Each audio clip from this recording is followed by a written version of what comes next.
Unveiling the mystery of life. Today we are exploring one of the most profound mysteries of all. It's a mystery that breathes life into every relationship, every act of love, and every true moment of joy. This mystery is woven through the very fabric of existence, designed by God Himself. In Ephesians 3, the Apostle Paul reveals that God's ultimate wisdom, hidden for ages, has now been made known through Jesus Christ.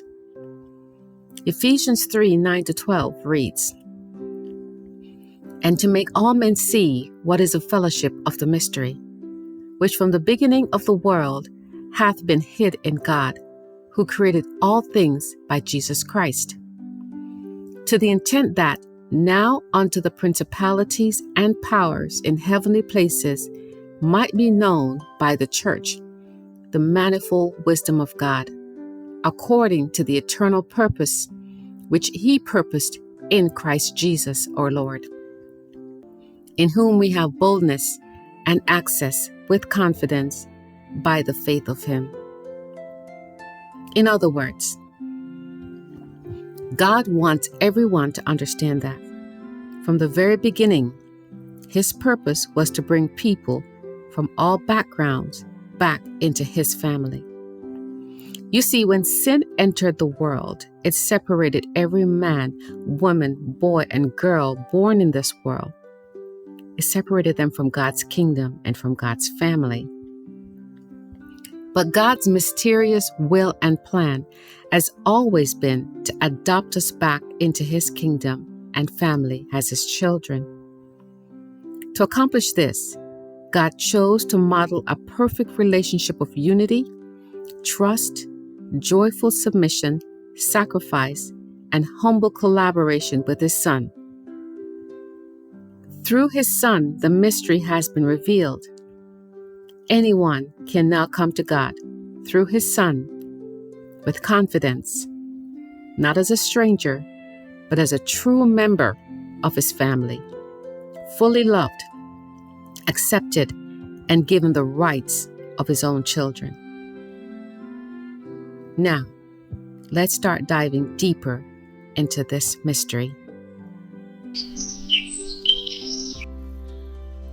Humanity's design. In Genesis 1, the phrase "after its kind" or "according to its kind" appears repeatedly as God creates various forms of life. In Genesis 1, verses 11-12, where it talks about the creation of the plants, it reads, "Then God said, Let the earth bring forth grass, and herb that yields seed, and the fruit tree that yields fruit according to its kind, whose seed is in itself on the earth. And it was so." In Genesis 1:21, where it talks about the creation of sea creatures and birds, it reads, "So God created great sea creatures and every living thing that moves, with which the waters abounded, according to their kind, and every winged bird according to its kind. And God saw that it was good." In Genesis 1:24-25, where it talks about the creation of land animals, it reads, "Then God said, Let the earth bring forth the living creature according to its kind, cattle and creeping thing and beast of the earth, each according to its kind. And it was so. And God made the beasts of the earth according to its kind, cattle according to its kind, and everything that creeps on the earth according to its kind. And God saw that it was good." In contrast, Genesis 1, verses 26-27 shifts from the "after its kind" pattern when creating humanity, showing God's unique purpose for mankind.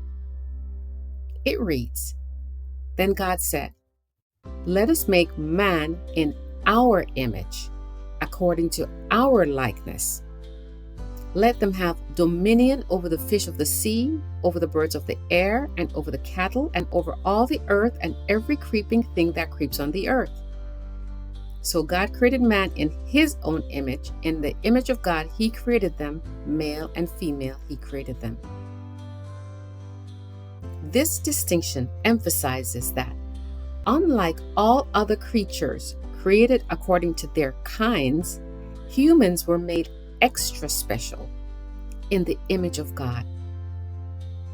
So why did God choose to create mankind in his image, according to his likeness, versus how he had created everything else, according to its kind?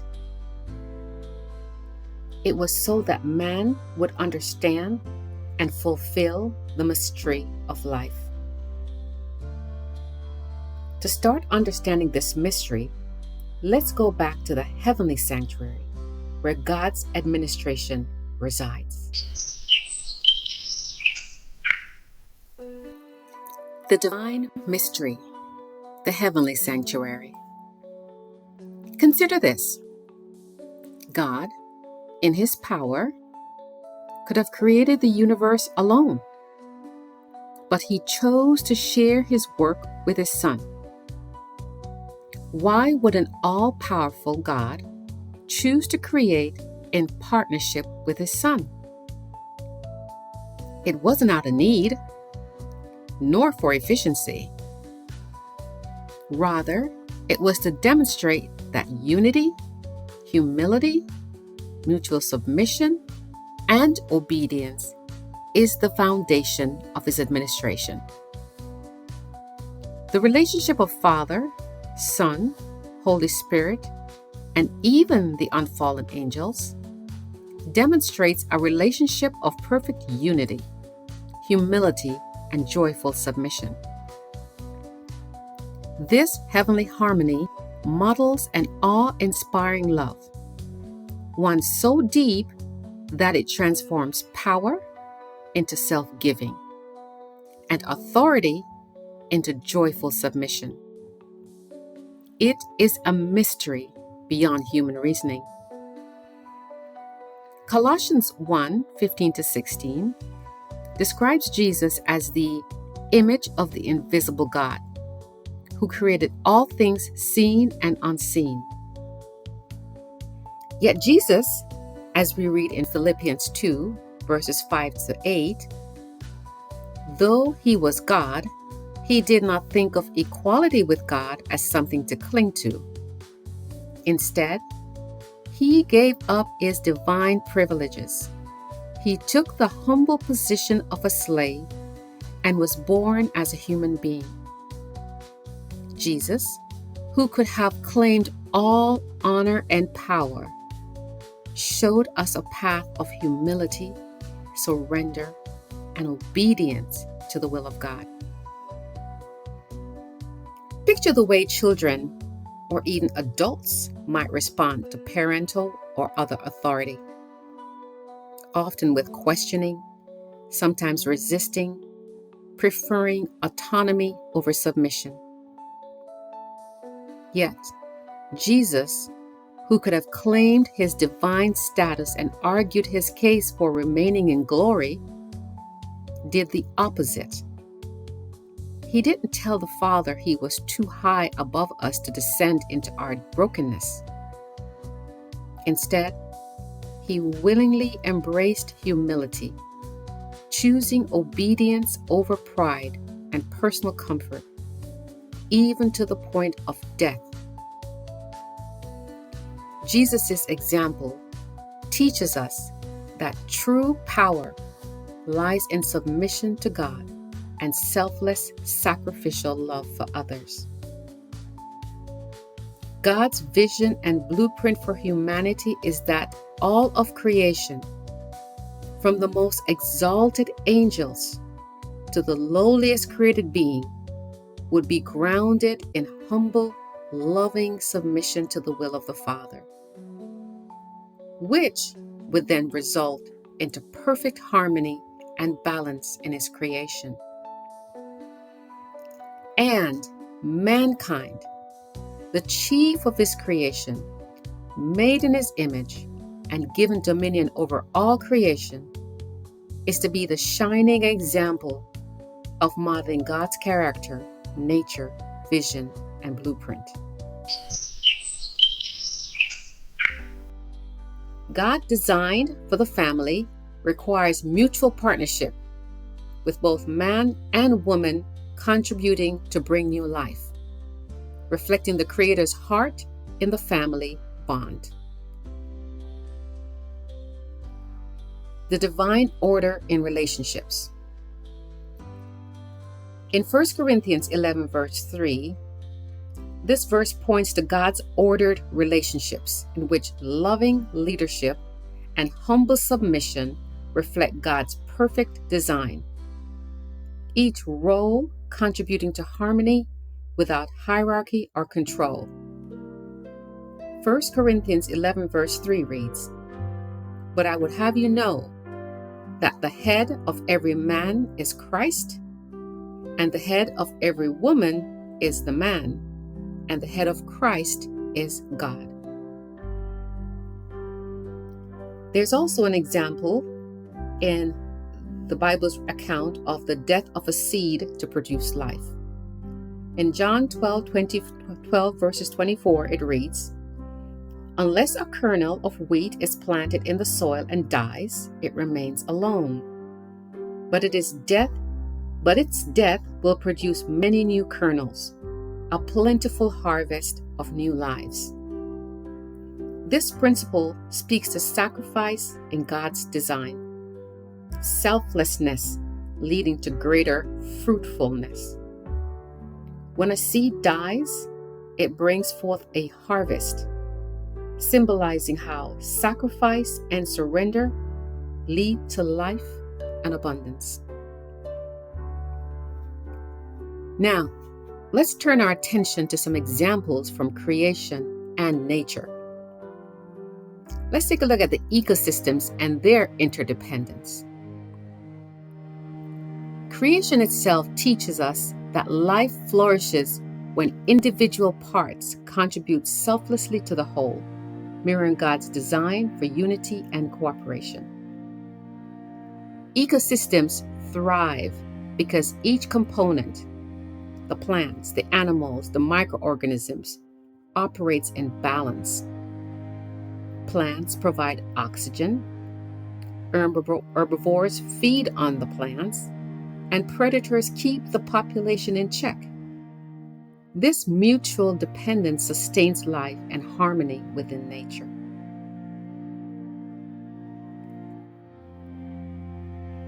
Symbiosis in nature.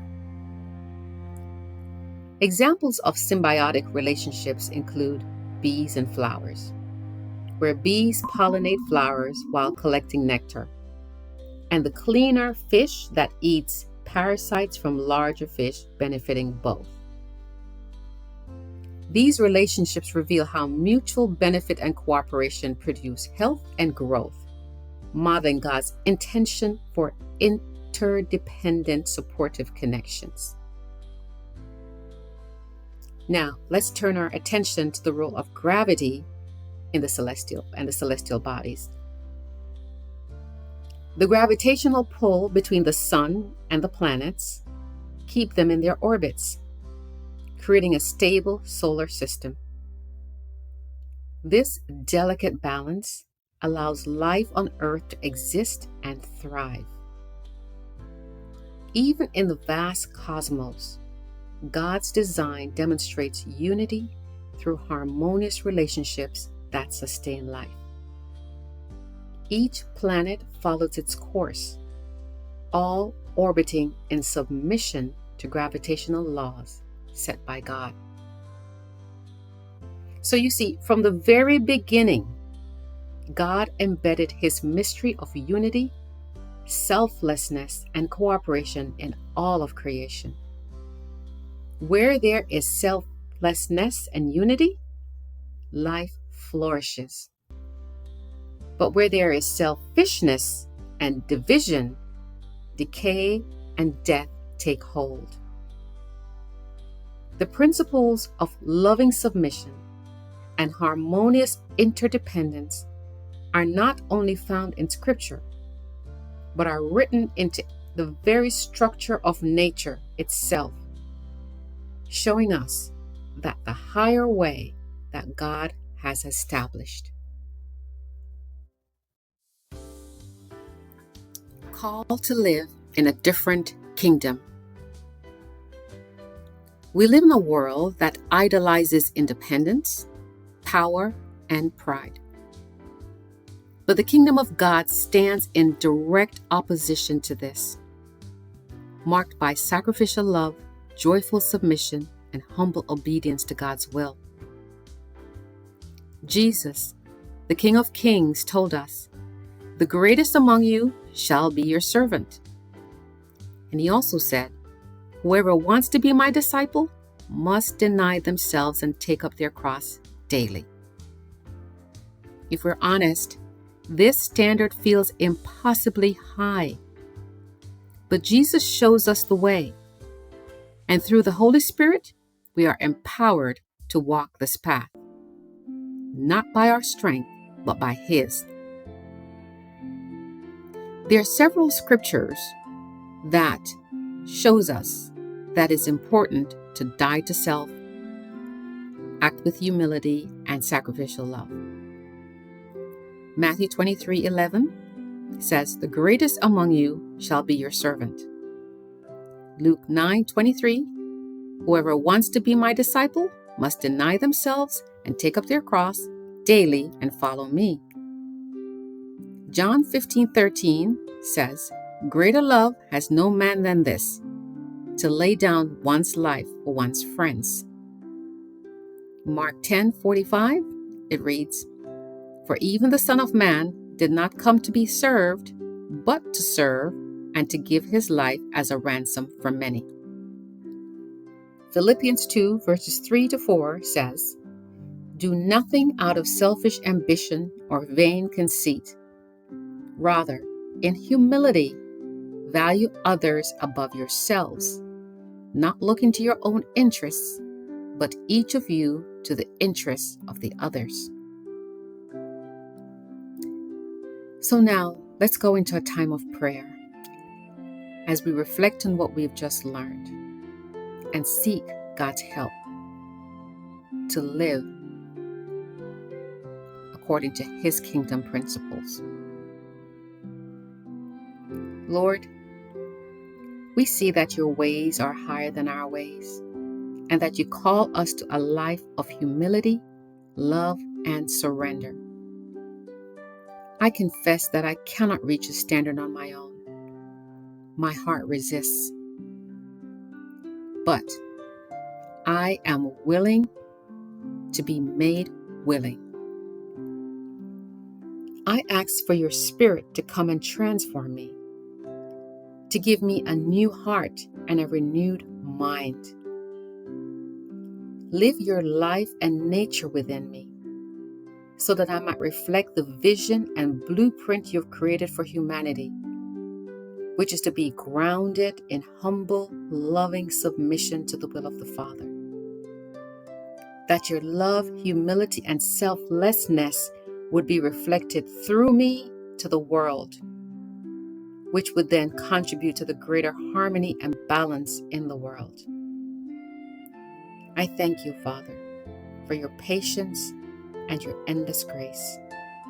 In Jesus' name, amen.